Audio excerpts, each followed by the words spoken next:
이 칼슘이 얼마나 우리 몸에 중요한지 아마 칼슘은 뼈 이렇게 아주 등식이 정해져 있는 걸로 모두들 알고 계세요. 그런데 칼슘이 얼마나 중요한지 한번 비디오 통해서 한번 이용해 보여드릴게요. 칼슘이 실제 근육 운동에 어떤 역할을 하는지 확인했다. 쥐의 심장에 칼슘이 함유되어 있는 용액을 주입해주자 심장이 계속 뛰는 것을 확인할 수 있다. 그러나 칼슘이 전혀 들어있지 않은 용액을 주입해주자 심장이 멈춰버렸다.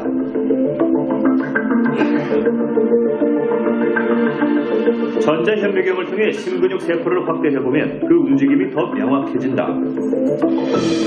칼슘 용액이 주입될 때의 세포는 활발하게 수축 이완 운동을 하지만 칼슘이 없는 용액에서는 세포가 움직이지 않았다.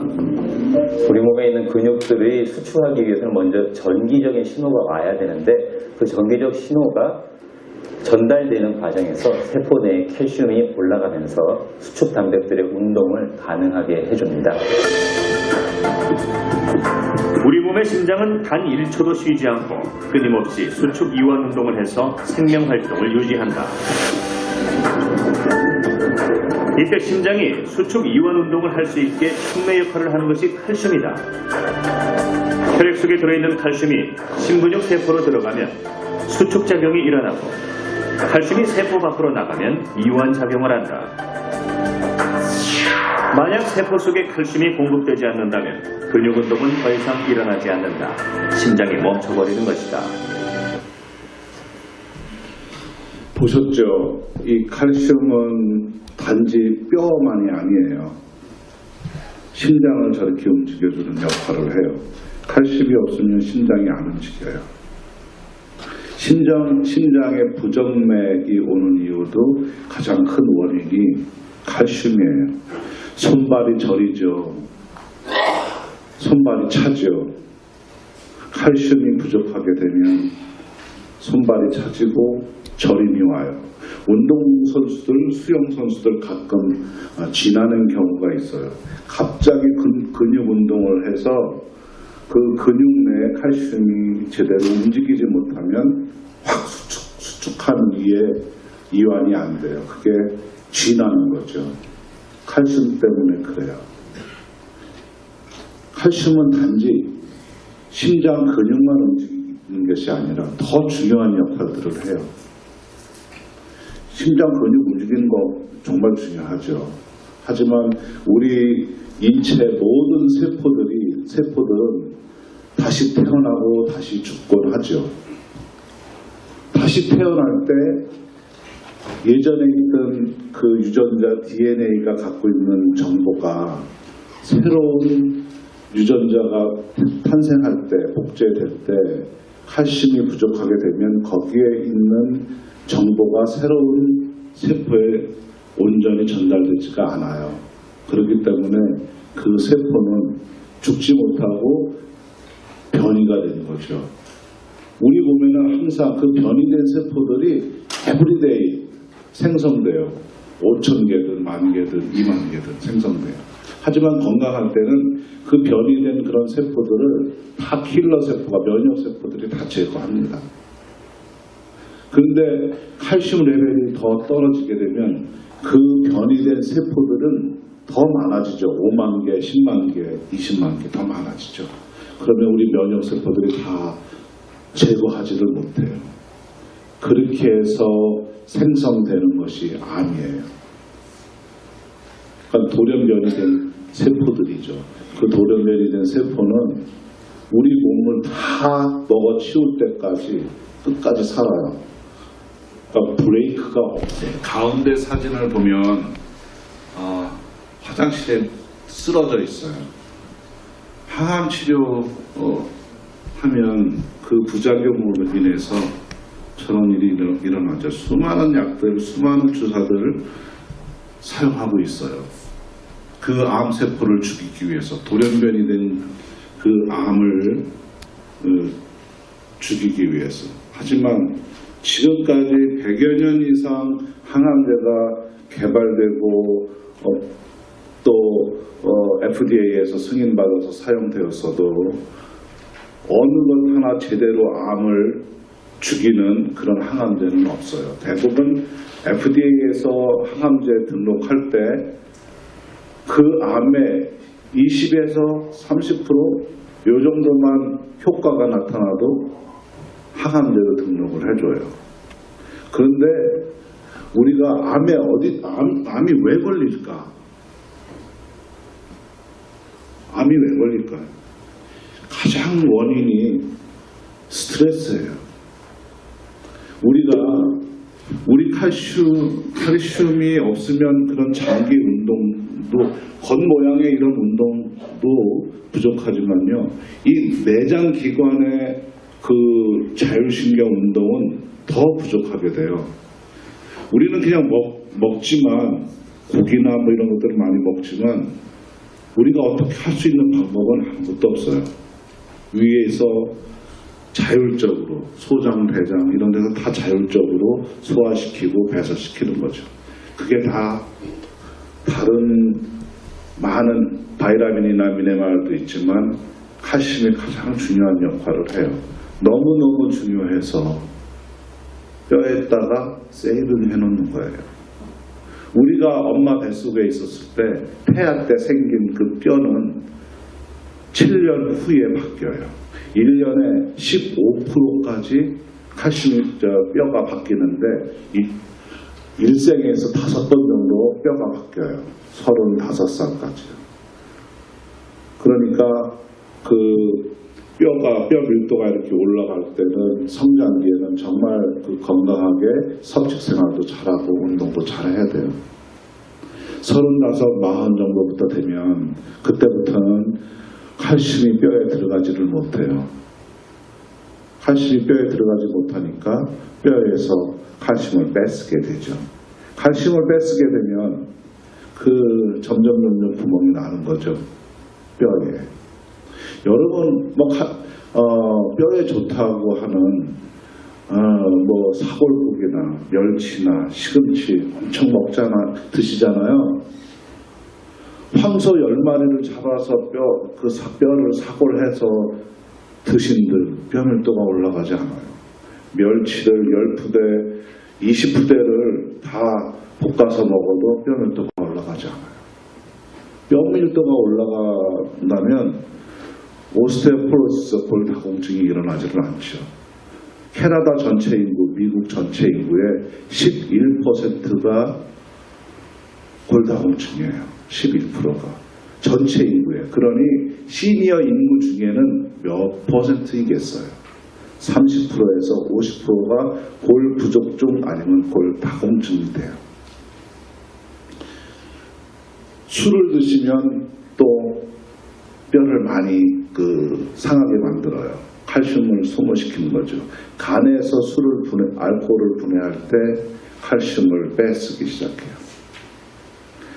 그럼 칼슘은 누가 빼쓰게 만드나? 갑상선이 그걸 해요. 갑상선이 있고 부갑상선이 있잖아요. 우리 목에 나비넥타이처럼 생긴. 그래 갑상선에 문제가 생기면 우리 뼈에도 문제가 생기고 우리 몸 전체 건강에 문제가 생기게 돼요. 왜냐하면 칼슘 조절을 제대로 못하니까.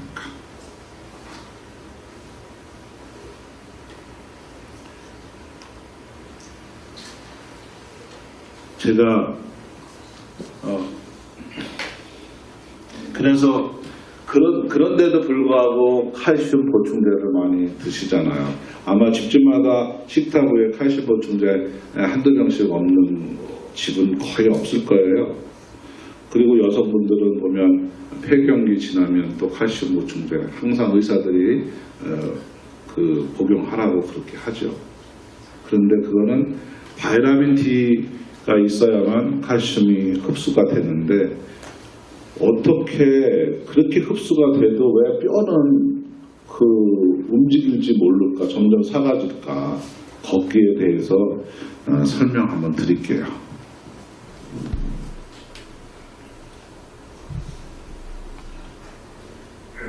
칼슘은 이렇게 CA라고 표시를 해요.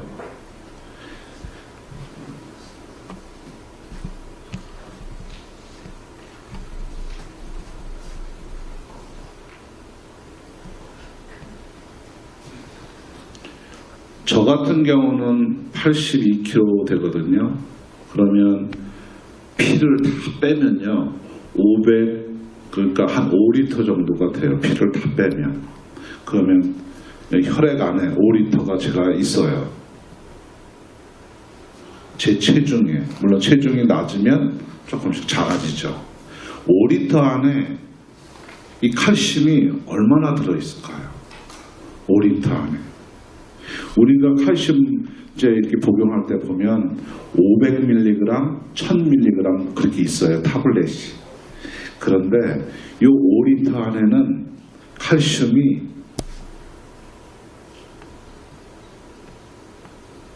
500mg 들어있어요. 5리터 안에. 그러니까 엄청 작은 양을 녹여놓은 거나 마찬가지예요. 우리 혈액 내에. 그런데 이 500ml 중에 심장을 움직일 수 있는 칼슘 양은 얼마나 될까요? 이 500ml 중에 우리 대사 기능에 관여해서 모든 거를 이렇게 움직이게 해줄 수 있는 칼슘 양은 얼마나 될까요? 절반밖에 안 돼요. 절반밖에 안 돼요. 이게 모든 세포 내에 들어가서 우리 체온을 높이게 되고 호르몬을 반응시키고 심장 근육을 움직이고 뇌세포를 액티베이트 시키고 그래요. 250mg이요. 엄청 작은 양이에요. 그런데 이 250mg은 항상 일정하게 해놔요. 그거 일정하게 하게 하는 기관은 타이로이드가 그거를 해요. 타이로이드는 두 가지가 있어요. 타이로이드 있고 파라타이로이드가 있어요. 갑상선, 부갑상선이 있어요. 그 갑상선, 부갑상선은 어떤 역할을 하느냐면 거기에 호르몬이 나와요. 요 뼈에는 오스테오블라스트, 오스테오클라스트라는 두 가지의 세포가 있는데 한국말로는 조골세포라고 그래요. 뼈를 만드는 세포가 있어요. 하나는 파골세포가 있어요. 갑상선은 조골세포를 액티베이트 시키고요. 부갑상선은 파골세포를 액티베이트 시켜요. 그래서 우리 몸에 250mg이 보다 낮아지면 파골세포가 파라타이로이드가 액티베이트 돼서 파골세포를 액티베이트 시켜서 칼슘을 뺐어요. 그러니까 우리가 지금 이렇게 움직이고 있는 거예요. 아침을 안 드신 분들도 오늘 아침에 아침 건너뛰신 분도 지금 이렇게 움직일 수 있는 거는 파골세포가 작동을 하고서 뼈에서 칼슘을 뺏쓰고 있기 때문에 움직이실 수 있는 거예요. 만약에 점심 때도 점심을 또 바빠서 건너뛰잖아요. 그래도 파라타이로이드가 액티베이트 릴리즈하는 호르몬에 의해서 파골세포가 일을 해가지고 칼슘을 뺐어요. 이해하시죠? 그런데 갑상선 기능 저하증이 있는 분은 그 일을 못해요.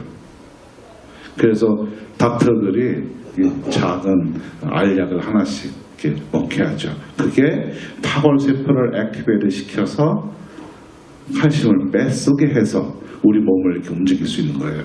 그런데 오후 4시, 5시 되면 그 기능이 떨어져서요. 다 써먹어서 아주 그냥 쓰러질 듯이 누울 자리만 보이게 되는 거죠. 그러니까 적당하게 운동을 해야 돼요. 적절하게 노동을 적절하게 해야 되죠. 갑상선 기능 저하증 있는 분들은. 근데 물론 우리도 배가 고프면 힘이 없어요. 역시 칼슘이 부족하게 되니까 운동을 할 수가 없는 거죠. 그런데 우리가 이제 칼슘을 드시잖아요. 1000mg을 드셨다고 해요. 근데 1000mg이 다 흡수되지 않아요. 5% 흡수하시는 분이 있고 10% 흡수하시는 분이 있고 15% 흡수하시는 분이 있어요. 뭐 제약회사에서 건강식품 회사에서 우리 칼슘은 흡수율이 높다 이러면서 광고들 많이 해요. 그런데 어쨌든 간에 100mg, 1000mg의 타블렛을 하나를 드셨어요. 거기에 바이타민 D도 같이 있어요. 그 10%만 흡수됐다고 봐요. 그러면 10%의 칼슘이 십이지장에서 흡수가 돼요. 그런데 바이타민 D는요, 중요한 건 단백질하고 이렇게 바인드가 되어 있어요. 단백질하고 바인드가 되어 있어요. 그래서 그것이 약 한 200mg 정도가 단백질형 칼슘이에요. 우리 몸에. 그 단백질형 칼슘은 제가 이렇게 표기를 할게요. 이 이온 칼슘은 이렇게 표기를 하고요. 단백질형 칼슘은 운동을 하지 않으면 절대 이게 안 떨어져요. 그래서 아이오나이즈 칼슘이 안 돼요. 운동을 하면 단백질이 떨어져서 단백질은 에너지로 쓰고 칼슘은 근육을 움직이는데 사용되어져요. 자, 여기 1000mg을 먹었는데 그러면 10%만 흡수됐다고 봐요. 그러면 100mg이 흡수됐어요. 그러면 혈중의 단백질형 칼슘은 200mg인데 다시 100mg가 늘어났어요. 운동을 하지 않으면 이 칼슘은 전혀 사용 불능이에요. 그냥 배설할 수밖에 없어요. 이 이온 칼슘의 양은 조금만 늘어나도요, 조금만 늘어나도 에너제틱해요. 근데 연세 드시면 운동한 만큼 이 칼슘을 소모하니까 적어도 뼈에서는 안 뺐어요. 적어도. 그러니까 연세 드신 다음부터는 잘 섭식하시고 칼슘을 운동을 잘 하시면 최소한은 뼈에서 뺏으지는 않아요. 근데 이제 막 제대로 그렇게 생활하시는 분이 그렇게 많지 않잖아요. 또 금식도 또 하시고. 그러니까 뼈에서 뺐어요. 어쨌든. 그래서 이제 이래저래 어떤 40살이 넘으면 이렇게 뼈가 점점 약해지는데 여성분들은 50 정도 되면 다 폐경이 되잖아요. 폐경이 되면 에스트로겐 호르몬이 낮아져요. 그러면 그때서부터는 1년에 약 3%씩 뼈가 줄어들기 시작해요. 아마 여기 계신 분도 키가 줄어들으신 분들도 많이 계실 거예요. 뼈가 3%씩 줄어들어요. 그러면 닥터한테 가면 뭐라고 그러냐면 골다공증이라고 약 먹어야 된다고 그래요. 지금까지 수많은 골다공증 약 치료제들이 많이 나와 있어요. 그 치료제는 몇 가지가 있는데 그 중에서 비스포스포네이트 계열, 액티놀이라든가, 여러 가지 로스트롤레이트라든가 여러 가지 많거든요. 그거는 어떤 작용을 하느냐면 이 파골 세포를 꼼짝 못하게 만드는 역할을 해요. 움직이지 못하게 뼈에서 칼슘이 못 빠져나오게 만들어요. 그래서 뼈를 유지를 시키는 거죠. 모든 골다공증 치료제는 뼈 밀도를 올리는 것이 아니라 뼈 밀도를 유지시키는 데 목표로 해요. 그렇지만 지금까지는 그 방법밖에는 없었어요. 그래서 이제 그걸 드시다가 한참 드시면 뼈를 코팅을 하니까 뼈가 딱딱해져요. 그래서 넘어지면 부러지는 게 아니라 부서져요. 그런 분들 너무너무 많아요. 아주 그냥 부서져요. 그래서 지금은 이제 양식 있는 의사들은 아예 그 처방도 안 해요. 그냥 섭식 잘 하시고 운동도 좀 하시고 그러라고 그래요. 이 뼈에는 세로뼈가 있고 가로뼈가 있어요. 세로뼈가 있고 가로뼈가 있어요. 근데 우리 몸은 걸어 다녀야 되니까 그거를 알고요. 부갑상선 호르몬이 가로뼈만 빼내요. 먼저. 연세 드신 분은 거의 가로뼈들이 거의 없어요. 세로뼈들은 그나마 남아있어요. 그런데 이렇게 밑을 쳐서 넘어지면 톡 부러져요. 그냥 가로뼈가 없으니까. 그래서 골절을 많이 일으키죠.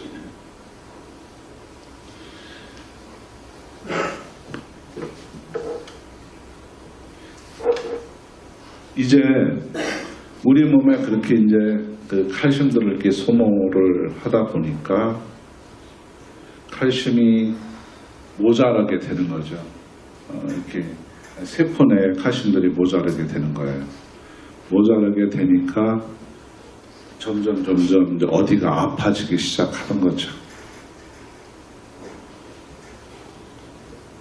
우리 모든 식품들은 탄수화물이나 단백질이나 이렇게 섭식하잖아요. 그럼 그게 당으로 바뀌어요. 포도당으로 바뀌어요. 그 당은 우리 세포 내에서 우리가 호흡하는 이산화탄소하고 물하고 그리고 에너지로 바뀌게 돼요. 그냥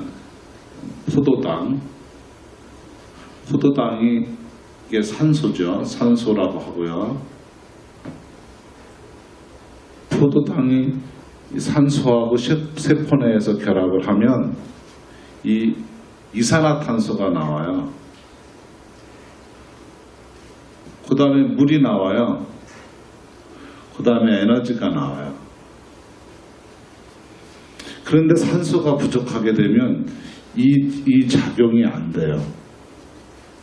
산소가 부족한 거는 칼슘이 떨어져서 그래요. 칼슘이 떨어지면 산소가 부족해져요.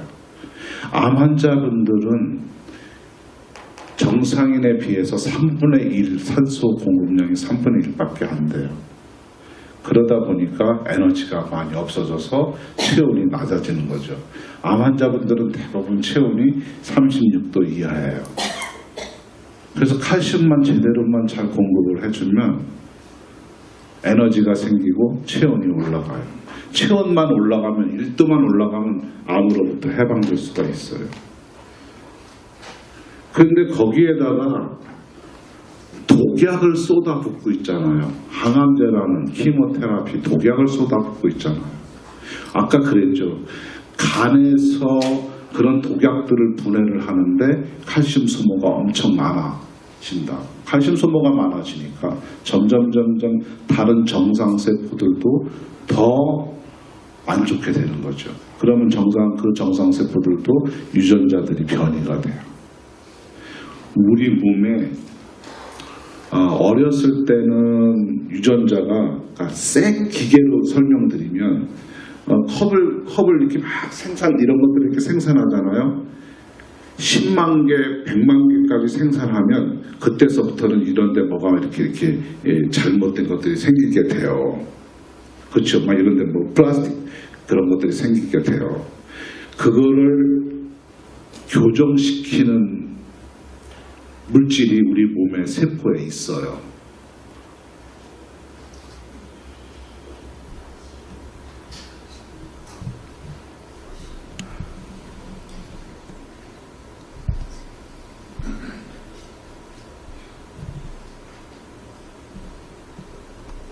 그게 P53이라는 단백질이에요. 그 단백질은 우리 유전자를 수호하는 수호자라고도 해요. 유전자가 잘못됐을 때 P53이 잘못된 거를 파괴시켜서 죽이든가 아니면 교정시키든가 그래요. 그런데 이 P53은 칼슘이 부족하게 되면 아무 짓도 못해요. 칼슘이 부족하게 돼요. 그래서 암 환자분들을 이렇게 검사해 보면 칼슘 레벨이 다 떨어져 있어요. 그래서 칼슘만 제대로 공급하게 되면 그 암들도 다 없어져요. 심플해요. 우리 몸의 모든 세포에 칼슘을 제대로만 올려주면 우리 몸에 문제가 없어요. 칼슘과 관련된 질병들이 너무너무 많아요. 고혈압, 당뇨, 근육 질환 다 칼슘하고 연관이 되어 있어요. 근데 나이가 들어서 뼈가 삭아지니까 칼슘을 더 이상 공급을 못 받게 되니까 이제 우리가 이렇게 연한대로 살게 되는 것 같아요. 덴마크에서 35,000명을 그 35년 동안 추적 조사를 했어요. 여자 17,000명, 남자 13,000명인가 이렇게 추적 조사를 했어요. 50대의 뼈가 건강한 분하고 건강하지 않은 분하고 추적 조사를 했는데요. 평균 건강한 분이 11년 6개월을 더 사신 거예요. 암 환자분들을 뼈 밀도 검사를 하면 암 환자분들은 뼈 밀도가 다 나빠요. 암세포에는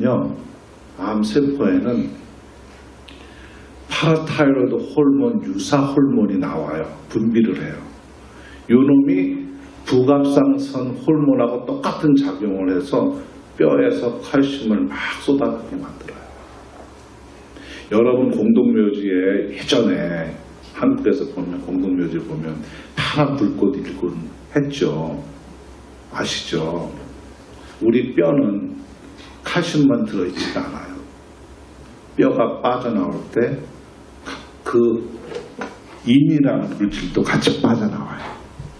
우리 뼈는 칼슘만으로 이루어진 게 아니라 칼슘, 인, 팻, 또 다른 미네랄들이 이렇게 같이 조합돼서 이루어져 있는데 가장 많은 양이 칼슘하고 인이에요. 자, 어렸을 때 청년 때는 아침에 굶고 막 일하잖아요. 그럴 때 이 칼슘이 100ml가 필요했어요. 오전에. 그러면 오전 동안에 뼈에서 100ml만 빠져나와요. 오전에 100ml만 빠져나와요. 그런데 나이가 들면서 연세 드시면 100ml만 안 빠져나와요. 너 조금 이따 더 필요할 거지. 그래서 110이나 120ml가 빠져나와요. 또 오버해서도 빼는 거죠. 그런데 사용은 100ml밖에 안 했어요. 그 10ml는 어떻게 될까요? 독약 칼슘이에요. 그 칼슘은. 그래서 콜레스테롤하고 잘 결합을 해요. 혈관에 다 석회질로 만드는 역할을 해요. 혈관에 쌓이게 만들어요. 그래서 동맥경화 생기게 하죠. 그리고 심장에 쌓이기도 하고 근육에 쌓이기도 하고 그래요. 근육 50견이다 뭐다 그런 분들, 물론 인대가 늘어나서 통증을 느끼는 분도 있지만 거의 절반은 석회 물질이 쌓여서 통증 느끼는 분이 많아요. 거의 절반 정도 그렇게 돼요. 연세가 그러니까 굶으면 안 된다는 거죠. 먹기만 하면 그래도 오전에 움직일 때 사용되어지는 그 칼슘은 뼈에서 뺏쓰지 않는데 만약에 공급이 안 되면 뼈에서 뺏을 수밖에 없잖아요. 근데 뼈에서 그 양만 빼면 되는데 그 양을 못 빼고 오히려 무뎌지면서 더 많은 양들을 빼게 돼요.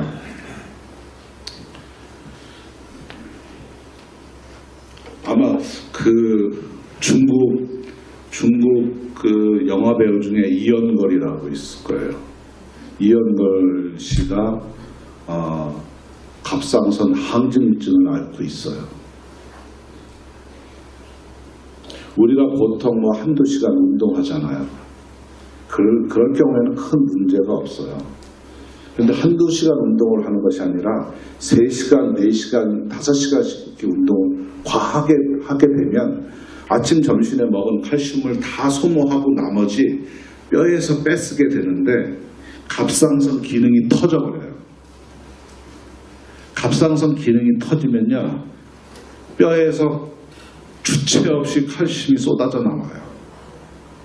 이연결 씨가 갑상선 항진증으로 60, 70대 노인으로 바뀌었어요. 그 사진이 어디 있을 텐데 인터넷에. 의사가 5명이 붙어 있어요. 그거 해결할 수가 없어요.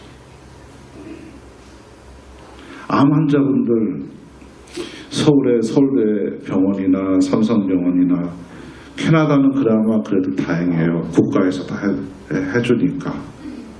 하지만 국가에서 해준다 하더라도 의사들이 공짜로 일하나요? 전부 정부에다가 신청하지. 보통 말기암 환자 같은 경우는 한국에서 3천만 원에서 4천만 원 정도 비용이 들면 죽을 수 있다고 하더라고요. 병원비가 그렇게 나온대요. 그렇죠. 한 3천만 원, 4천만 원 든대요. 근데 요즘은 8천에서 1억이 든대요. 지미 카터가 면역항암제 주사를 맞고 흑색종에서 후리하게 됐어요. 면역항암제는 보통 여러 가지 있지만 지미 카터가 맞은 면역항암 주사는 흑색종의 64% 정도 반응을 해요. 그런데 다른 위암이다, 간암이다, 뭐 이런 롱캔서나 이런 데는 12%에서 15%밖에 반응을 안 해요. 암세포들이. 대신 뭐를 많이 일으켜? 면역항암제니까요. 항생제 주사를 7배, 8배 이상을 하게 돼요. 다른 문제들을 더 많이 일으켜서. 그런데 그 비용이 지미 카터는 1년에 15만 원을 들었대요. 한국은 900만 원에서 1200만 원 정도 든대요. 그러니까 예전에 3천만 원이면 4천만 원이면 죽을 수 있었는데 요즘은 어떤 가족이든 그게 좋다고 하는데 안 맞힐 가족이 어디 있겠어요. 그래서 그런 비용이 지금 든다고 하더라고요. 어떤 항암제든 레디에이션이든 끝이 없어요. 지금까지 100년, 50년, 100년 지난 지금이라도 뭐 획기적인 뭐 개발했다고, 뭐 표적 무슨 항암제 뭐 개발했다고 끝이 없어요.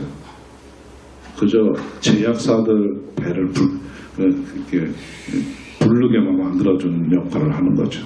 그게 다 정부하고도 관련되어 있고 보험사, 의료 시스템들하고도 이렇게 관련되어 있어요. 참 안타까운 현실이죠. 최소한 병원의 의사가 되면 병원의 수익을 많이 일으키게 만들어줘야 되잖아요.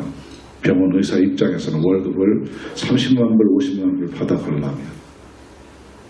만약 환자들한테 이렇게 처방을 하지 않으면 병원이 이렇게 운영될 수가 없잖아요. 그러다 보니까 그런 악순환들이 계속 되어지는 거죠.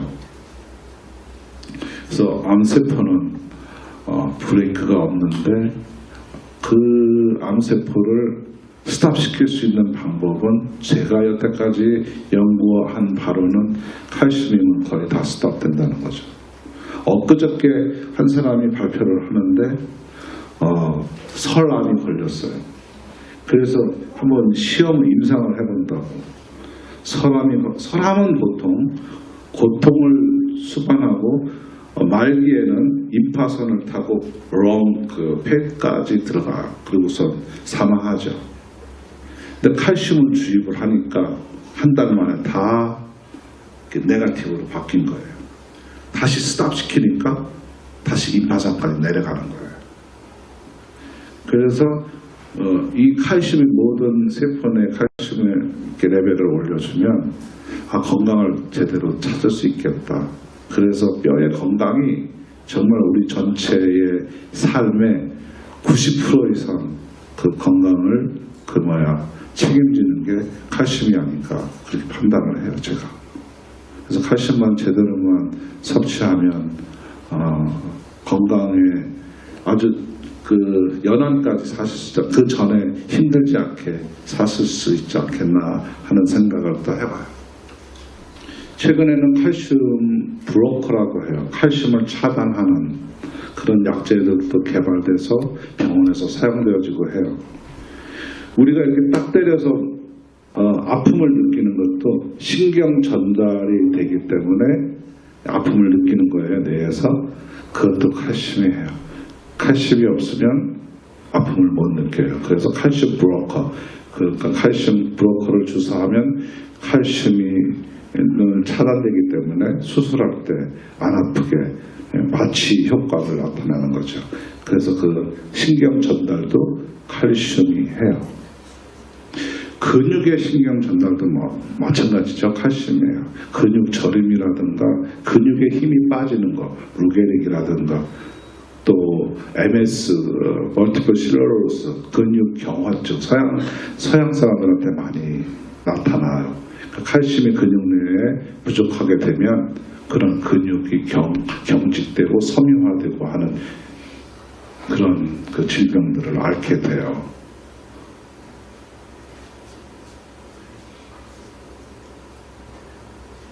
네, 그리고 정보 전달, DNA에 복제가 될 때 정보 전달이 되는데 정보 전달을 제대로 못하게 되면 변이된 세포가 생기고, 그래서 이제 최근까지 이렇게도 다들 알고 있어요.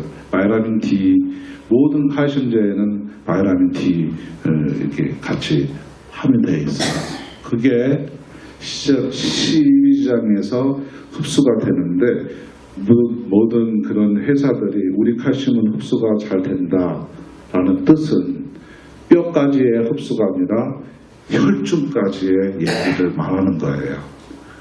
그러니까 어떤 작용도 근육 내에서는 할 수가 없지만 그래도 움직이고 노동하고 운동하고 하면 그나마 그것만은 사용되어질 수 있어서 뼈에서 소문은 뼈에서 빼내지는 않는 거죠.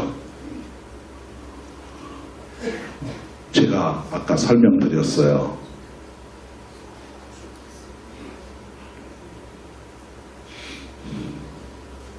암덩어리가 있으면요, 그 암덩어리의 암세포는 한 종류가 아니에요. 한 종류면요, 항암제 하나 제대로 개발해서 그 종류에 딱 맞게 표적적으로 해서 그 암세포를 죽일 수가 있어요. 그런데 그 미국 암학회에서 발표한 거에 의하면 유방암 한 군데만 해도 수십만 가지의 암세포가 종류가 다르게 있어요. 그래서 항암제를 집어넣으면요, 싹 오므라드는 놈도 있고 숨는 놈도 있고 별의별 놈들이 다 있어요. 얻어맞고 바로 죽어 나자빠지는 놈도 있고 그래요. 자, 저 덩어리, 파란색 안에 저 덩어리 안에 수많은 암세포들이 있는데 보통 아까 그랬죠. 항암제는 암세포의 20에서 30%만 효과 있으면 항암제로 등록해주고 인정해준다. 20% 가지고 안 되니까 항암제를 3가지, 4가지, 5가지, 6가지 믹스업을 해요.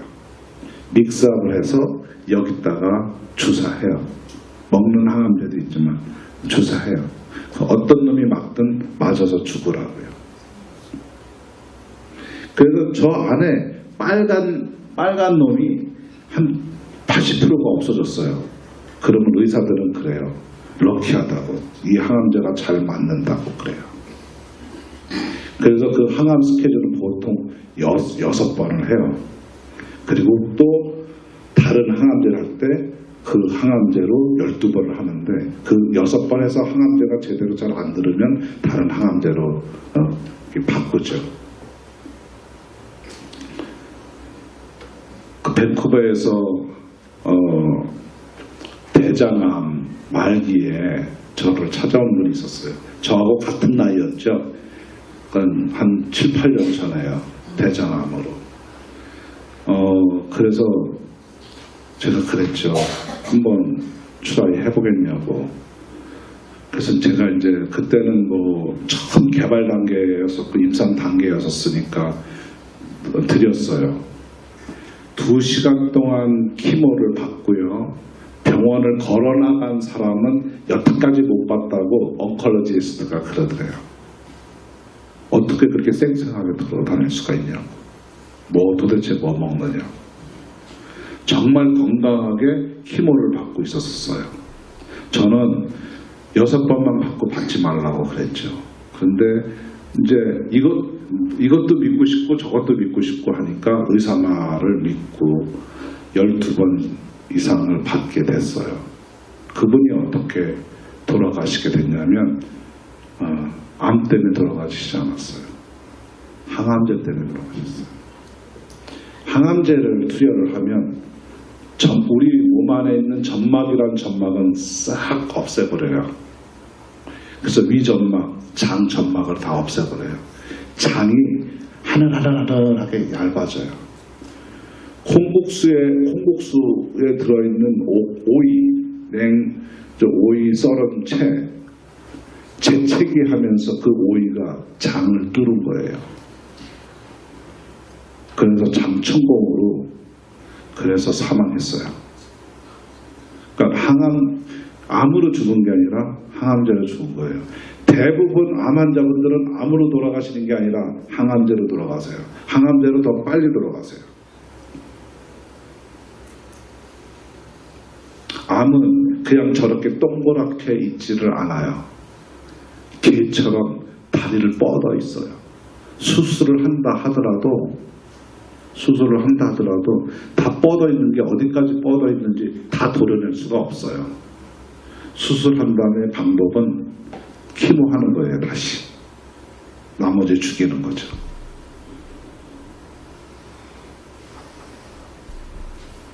그러니까 거기에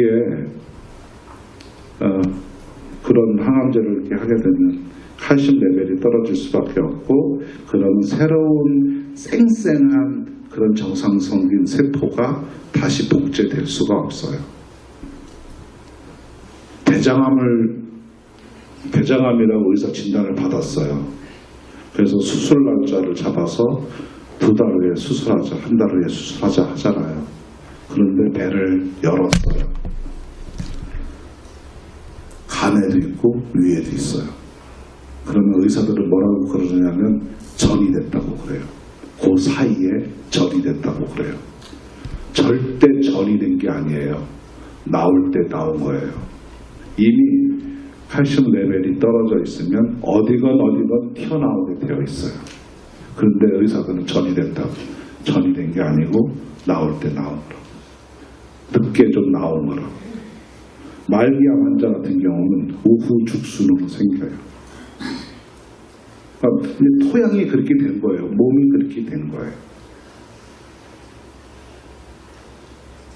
끔찍하잖아요. 그걸 이제 의사들은 더 이상 이제 못하겠다고 그래요. 뼈까지 다 전이 되고 그러면 방법이 없어요. 그리고 이제 항암 치료할 때 피 검사해요. 면역세포 백혈구가 얼마나 제대로 있는지, 항암을 받을 수 있는 그 체력이 되는지 안 되는지. 왜냐하면 항암제를 투여하면 백혈구가 면역세포가 다 낮아져요. 낮아지면 문제는 뭐냐면 다른 바이러스에 걸릴 확률이 엄청 높아지는 거예요. 그러면 암으로 죽는 게 아니라 합병해서 더 빨리 일찍 사망하는 거죠. 그렇듯이 병원에 가서 이렇게 진단받고 거의 다 대부분 거기에 얽혀 매이게 되면 병원 생활하다가 말년을 보내게 되는 거죠. 우리 치매도 그래요. 뼈가 건강한 사람은 치매에 덜 걸려요. 그런데 미국 신경학회나 그 존스 홉킨스 하버드대 다 결론은 그거예요. 우리 두뇌의 해마세포를 공격하는 것은 칼슘이에요. 우리가 먹어서 섭취해서 흡수된 칼슘이 우리 해마세포를 공격하는 게 아니라 뼈에서 나온 칼슘이 해마세포를 공격해요. 그래서 점점 기억력을 잃어가게 되는 거죠. 알츠하이머, 파킨슨 디지즈 모든 그런 질병들이 거의 대부분 질병들이 한 150여 가지 질병들이라고 해요. 칼슘 부족으로 일어나는 질병들이에요. 그만큼 중요해서 너무너무 중요해서 칼슘을 뼈에 저장시켜 놓는 거죠. 지금 한국에서 캐나다에서요. 신생아의 혈액 검사를 하면 49%가 칼슘 결핍 아이로 태어나요. 49%가. 그 칼슘 부족한 아이들 중에 7명은 회복을 해요. 엄마 젖을 먹고 회복을 해요. 하지만 시리어스하게 결핍된 아이 3명은 회복을 못해요. 그러니까 뱃속에서부터 문제인 거죠. 그러면 아이들, 장애 가진 아이들 자폐나 다운 증후군이나 ADHD나 요즘 점점 많아져요. 예전에는 제가 50대 이후만 뼈 밀도를 측정을 해드렸어요. 근데 요즘은 20대 아가씨들도 제가 뼈 밀도를 측정해드려요. 뱃살 1인치 키운 다음에 결혼하라고 그래요. 섭식 그 다이어트가 치명적이에요. 그 아가씨들한테. 아기가 생기면 그 뼈를 만들어야 되잖아요. 오케이. 뼈를 둘 때 쳐요. 뇌세포를 만들어야 되잖아요. 뇌세포의 DNA가 계속 멀티플리케이션이 돼야 되잖아요. 아까 뭐라고 그랬어요? 멀티플리케이션 제대로 되려면 칼슘 레벨이 올라가 있어야 돼요. 정상이어야 돼요. 그 내려가면 멀티플리케이션이 디핏 잘못되는 거죠. 결함이 생기는 거죠. 그러면 어쩔 수 없이 멘탈 프로블럼 있는 아이가 생길 수밖에 없어요. 엄청 중요해요. 임신 중에 약을 먹는 거는, 임신 중에 약을 먹는 거는 폐한테도 문제가 있지만 그게 칼슘 소모를 엄청나게 많이 시켜요. 그런 약들이. 불임 부부도 많잖아요. 남자들의 정자를 둘러싸고 있는 정액 내에 칼슘 레벨이 떨어져 있으면 정자가 남자를 찾아가지를 못해요. 그건 이미 학회에 이미 알려진 바예요. 칼슘이 남자가 어디 있는지 알려줘요. 정자 머리에. GPS 기능을 해요. 너무너무 중요해요. 그건 남자들, 여자들만의 문제, 불임은 옛날에 여자분들이 문제가 있다고 막 그랬지만 요즘은 남자들한테 엄청 문제가 많아요. 대한민국 국군 사병을 1등병, 2등병을 10여 년 전에 보건부에서 정자 수를 측정해 본 적이 있었어요. 남자는 한번 사정을 하면 1억에서 2억의 정자가 나와요. 한번 사정할 때. 요즘은요, 요즘 젊은 사람들은 3천만 마리밖에 안 돼요. 그러니까 차병원이나 이런 데서 그 3천만 마리를 몇 번 모아요. 몇 번 모아요. 1억 5천만 마리 모아서 인구 수정하잖아요. 그 지경이 됐어요. 다른 것들도, 다른 영양소, 바이타민, 미네랄 이런 것들도 아주 중요하지만 칼슘은 너무 중요하니까 하나님이 우리는 전부 다 뼈에서 태어난 거나 마찬가지잖아요. 이불을 그 갈비뼈로 만들었으니까 칼슘이 거의 90%를 차지해요. 우리 몸 안에 쉬운 6가지 정도 되는 미네랄이 있어요. 쉬운 6가지요. 의학적으로, 과학적으로 지금 밝혀진 미네랄은 10여 가지밖에 안 돼요. 철분, 아연, 크롬, 마그네슘, 칼슘, 한 10여 가지밖에 안 돼요. 나머지는 무슨 일을, 어떤 작용을 우리 몸에서 하는지 몰라요. 하지만 우리 몸에 그만큼의 미네랄 종류들이 있어요. 근데 신기한 거는 화강암이 진토돼서 나온 진흙 안에 미네랄 성분이 쉬운 6가지 정도 된다는 거예요.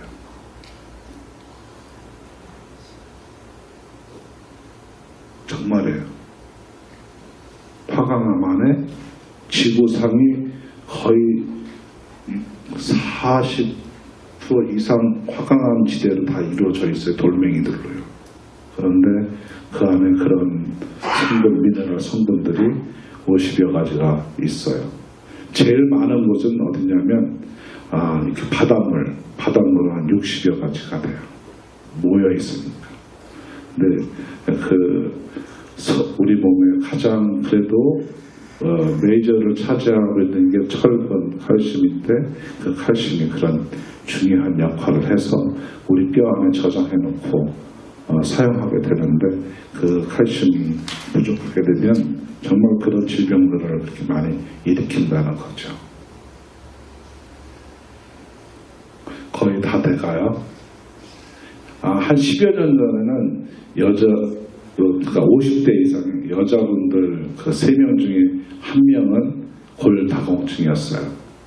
근데 지금은 2.5명 중에 1명으로 늘었고 남자는 5명 중에 1명이었는데 지금은 3명 중에 1명으로 그만큼 늘었어요.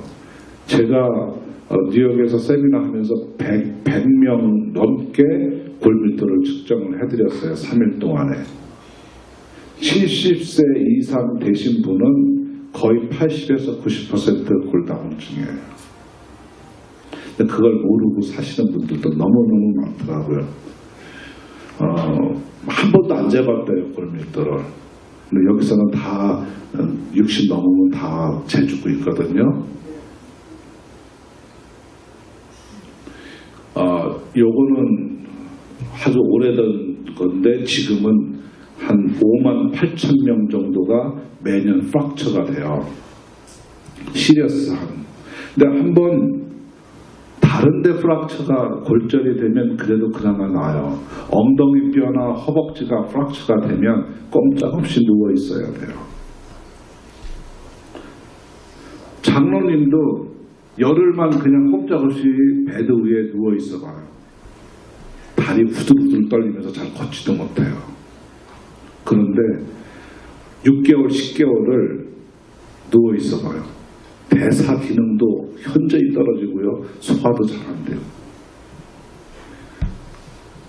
1년 내에 사망할 확률이요. 남자 같은 경우는 7, 80%가 돼요. 아마 아실 거예요. 골절되면 1년 내에 돌아가시는 분들 많이 있다는 거. 충분히 더 사실 수도 있는데. 캐나다는 널싱홈에 할머니들 많이 있잖아요. 침대 다 없앴어요. 매트리스만 놓고 주무세요. 그런데 매트리스 위에 이렇게 걸터 앉아 있다가 어떻게 엉덩방아 쳤는데 엉덩이 뼈가 다 부러졌어요. 그 비용이 캐나다에서 연간 58억 불을 사용을 하고 있어요. 미국은 그거의 10배예요. 점점 많아져요. 예전에는 골다공증이라는 말이 별로 없었어요. 왜냐하면 골다공증은 60이 넘어서부터 생기기 시작하니까요. 그래서 많지 않았었잖아요. 거의 다 60 전에 돌아가시고 한갑 지나면 그리고서 얼마 있다 돌아가시고 그러니까 골다공증이라는 말이 없었죠. 근데 지금은 80, 90까지도 사시잖아요. 건강하게. 근데 이제 막 구멍이 벙벙벙벙 뚫리니까 아이고 이거 큰일 났다. 이제 의학계에서 이 방법을 강구해야겠다. 그래서 골다공증 치료제도 개발되고 했는데 최근에 그런 개발된 그런 골다공증 치료제들이 뼈 밀도를 올리는 치료제는 없다는 거죠. 아마 의사 선생님들 얘기 들어보고 뼈 밀도 올리는 약이 있냐고 물으시면 없다고. 그저 유지하는 거라고. 유지만 돼도 참 럭키한 거라고 그런 대답을 들으실 거예요.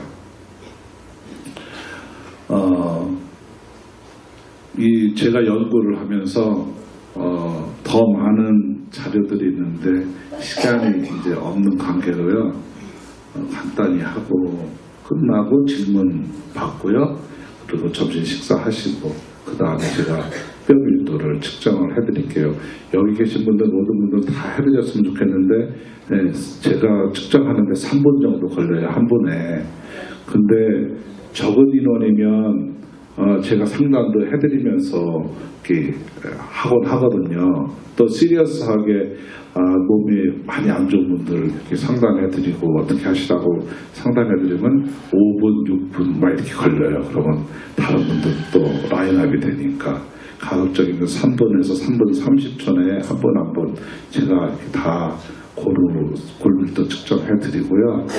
나머지는 혹시 제가 뵙고 돌아가더라도 궁금하신 거 있으면 연락 주시면 제가 해드릴게요.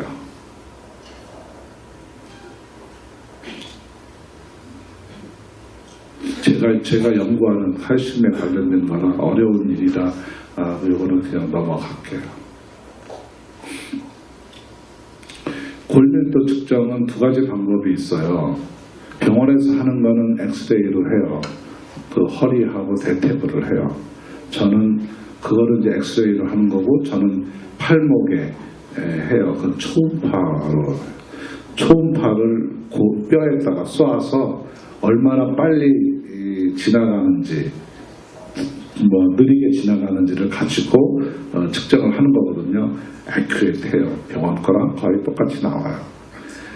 건강한 뼈는 1초당 초음파가 4,000m 이상 가요. 휙 지나가요. 건강하지 않은 뼈는 3,600, 3,500 이렇게 좀 느리게 가요. 그거를 캘큘레이트해서 알려드리는데, 보통 T-스코어라고 그래요. 병원 의사들이 사용하는 용어가 T-스코어예요. T-스코어는 뭐냐면 가장 젊었을 때 평균, 그러니까 40대 때 그 평균을 가지고 지금 얼마나 많이 뼈가 낮아졌나 그거를 해요. 그 40대 때 만약에 그걸 100으로 본다면 90%까지를 마이너스 1이라고 해요. 그러면 90%까지는 오케이예요. 그럼 정상으로 봐요, 다. 근데 90% 이상 89, 9%, 85% 이렇게 떨어져서 75%까지 됐다. 그럼 그걸 골부족증이라고 그래요. 75%. 그러니까 25%의 뼈가 없어진 거죠. 근데 25% 이상 더 뼈가 없어졌다. 그걸 골다공증이라고 해요. 25%는 마이너스 2.5라고 얘기해요. 마이너스 3이라는 의미는 거의 30%가 없어졌다는 얘기예요. 그러면 24%는 그러면 골다공증이 아니냐? 그것도 역시 25%나 진배 없죠. 다만 그 숫자를 나눠놓은 거는 정부에서 메디칼 펀드 때문에, 그러니까 골다공증이 되면 무료로 이렇게 해줘야 된다. 이렇게 정해놓은 거죠. 25%로. 그래서 골다공증에 걸리면 한국 같은 경우는 골다공증 검사하는데 4만 원인가 이렇게 들고요. 골다공증이 아니면 8만 얼마가 든다고 해요. 그러니까 숫자에 불과한 거예요. 24%든 23%든 골다공증은 골다공증이에요. 그 골다공증 약은 일주일에 한 번 먹는 거 있고, 한 달에 한 번 먹는 거 있고, 6개월에 한 번 주사하는 거 있고 그래요. 근데 골다공증 약을 드시면 1시간 이내 절대 눕지 말라고 그래요. 그거는 식도암을 유발할 수 있기 때문에 그래요. 그리고 골다공증 약을 드시면 임플란트를 못하죠. 왜냐하면 아까 제가 설명드렸죠. 뼈를 코팅을 하는 상태이기 때문에 만약에 드릴링을 해서 거기에 그 세균이 들어가면 뼈 괴사가 일어나요. 그래서 임플란트 덴티스트들은 그래요. 골다공증 치료제 중단하고 4개월, 5개월 후에 다시 보자고 그래요. 보통 뼈에 코팅된 그 비스포스포네트 계열의 약은 한 4개월, 5개월 가요.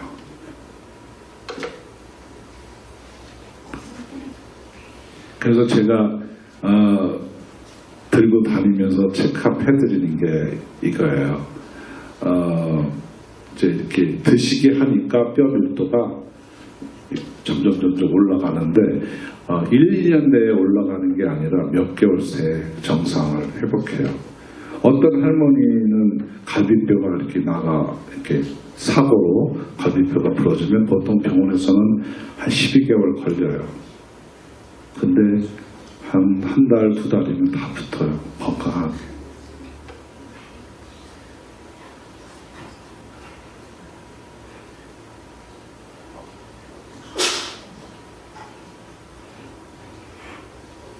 그래서 뼈가 건강해지니까 그래서 이제 암 환자분들은 제가 저는 이제 케미스트예요. 그 MD가 아니고.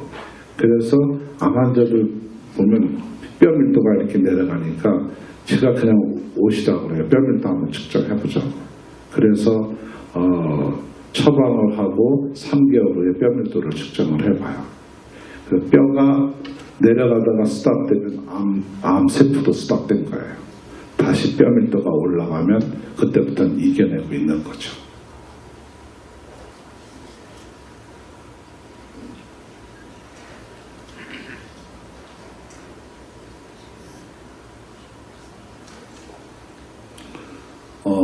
이거는 부천의 성모병원에 있었던 아이인데 뼈 괴사증에 걸렸어요. 그래서 성모병원에서 다리를 절단하는 게 좋겠다고 방법이 없다고. 10살짜리 여자아이인데 이거 평생 그거 어떻게 해요? 목발 짚고 다니고 평생 어떻게 해요? 그래서 칼슘을 제가 개발한 걸 또 그냥 개발 중이니까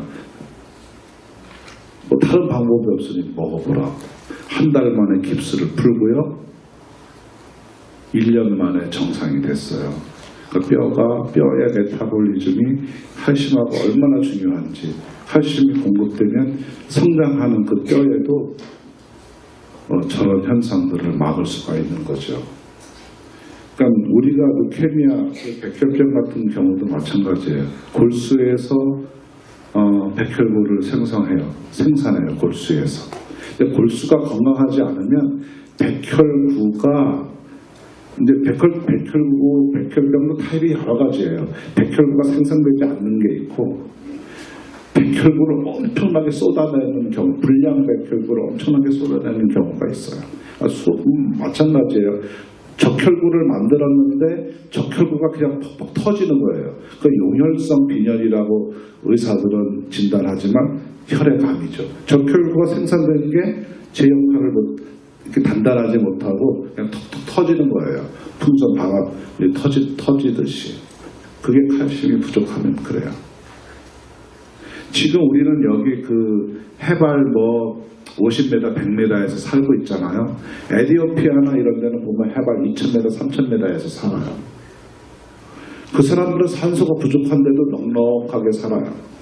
우리는 2000m, 3000m 올라가서 살면요, 물론 사시는 분도 있지만 저산소증에 걸려요. 막 두통이 오고. 그래서 저산소증 때문에 선교사님들이 케냐나 이런 데, 에티오피아 이런 데 가시면 힘들어서 저 해변가 저지대로 또 몇 달 계시다가 다시 올라가곤 하세요. 그런데 그 원주민들은 그렇게 넉넉하게 살아요. 별 염려 없이. 적혈구 수가 엄청나게 많아요. 그러니까 넉넉하게 산소 공급을 제대로 할 수 있는 거예요. 마라토너들이 대부분 어디 사람이에요? 다 케냐, 이디오피아 사람들이에요. 마라토너 우승자들이. 넉넉해요. 산소를 공급할 수 있는 적혈구의 양이 많기 때문에 그래요. 그러니까 우리하고는 게임이 안 되죠. 달리기를 해도. 오래 달리기에 있어서는. 근데 그 사람들은요, 문제가 있어요. 혈액 내에 칼슘이 나이가 들면 칼슘 레벨이 내려가면서 적혈구끼리 뭉쳐요. 적혈구를 뭉치면 핏떡이라고 하죠. 그 혈관을 막아서 문제가, 거기는 거기대로 여기는 여기대로 다 문제점을 갖고 있지만 그래요. 그래서 그 골수에서의 피를 생산을 하는 게 엄청 중요한데 뼈하고 아주 밀접한 관계가 있다는 거죠. 그러니까 이런 괴석증도 다 뼈하고 관련된 거예요. 음식으로 이렇게 좀 열심히 먹을 수 있는 게 있는데 그걸 좀 예. 보통 칼슘 필은 500ml, 1000ml예요. 그죠? 그러니까 뭐 부딪혀서 못 먹는 분들 많더라고요. 근데 제가 개발한 거는 5ml라는 거예요. 5ml. 그러니까 뭐 그냥 아무렇지도 않고. 왜냐하면 이 혈중에 250mg의 아연인 칼슘을 많이 올릴 필요가 없어요. 많이 올리면 우리 몸은 다 뒤집어져요. 2에서 3mm만 올려요. 2mm나 3mm. 그거 가지고 다 해결돼요. 그러니까 뭐 500mg, 뭐 1000mg 그런 칼슘은 들어가지도 않고, 자, 소화 안 된 그런 90%의 칼슘. 그러니까 1000ml짜리를 먹었는데 100ml 흡수됐는데 900ml는 그냥 대변으로 나와야 되잖아요. 그게 미네랄, 대장에서 그게 미네랄 임바란스를 일으켜요. 오히려 해롭죠. 그런 것들이. 우리 몸의 칼슘을 제일 관리하는 기관은 신장이 있어요. 신장. 신장이 칼슘을 리사이클링을 해요. 그래서 리사이클링이 제대로 안 되면 신장 기능이 떨어지면 결석이 생겨요. 그 다음에 대장에서도 흡수를 해요. 칼슘이 모자라면. 그리고 칼슘을 조절해주는 이 갑상선 정말 중요해요. 이 갑상선에 문제가 있는 분들이 캔서에도 문제가 생길 수가 있어요. 그리고 음식을 통해서 중요해요. 음식들이. 서양 사람들이 유제품 많이 먹어요. 치즈, 우유 뭐 이런 걸 많이 먹어요. 그런데도 불구하고 스트로크도 많이 오고 혈관 질환 많아요. 많이 먹으면 뭐예요? 뼛속에 안 들어가고 오히려 많은 것이 혈관벽에 쌓이는데 적절하게 먹어야 되죠. 자, 나이 드시면 멸치나 이런 것들이 동물성에 있는 그런 칼슘들이 좋냐? 동물성 단백질을 분해하기 위해서는 칼슘이 필요해요. 오히려. 그러니까 동물성 단백질보다는 식물성 단백질에 칼슘 들어있는 것이 유효한데, 이 서양 레스토랑에 가면 샐러드를 시키면 시금치가 그렇게 나와요. 그렇죠? 근데 시금치는 삶아야만 칼슘을 우리가 몸에 흡수할 수 있어요. 시금치 삶지 않으면 옥살레이트이 돼서 오히려 칼슘을 우리 몸에서 빼내요. 그러니까 시금치는 꼭 데쳐 드셔야 되고, 그 다음에 한 가지 더, 우유 있잖아요. 우유는 누가 먹으라고 생산한 거예요?